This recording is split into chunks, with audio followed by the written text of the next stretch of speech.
Jadi insya Allah pangan aman. Kita hubungkan kondisi pangan yang ada sekarang.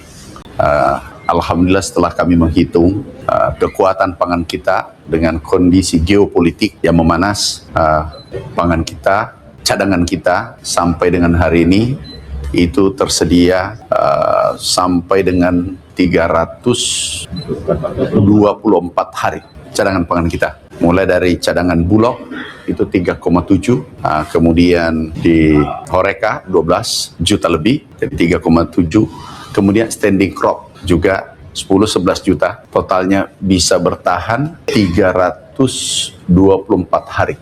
Dan bukan bahwa 324 hari stop, dan kita produksi terus menerus tiap bulan 2,6 juta sampai 5,7 juta ton. Range-nya antara minimal 2,6 juta sampai 5,7 juta ton. Jadi insya Allah pangan aman.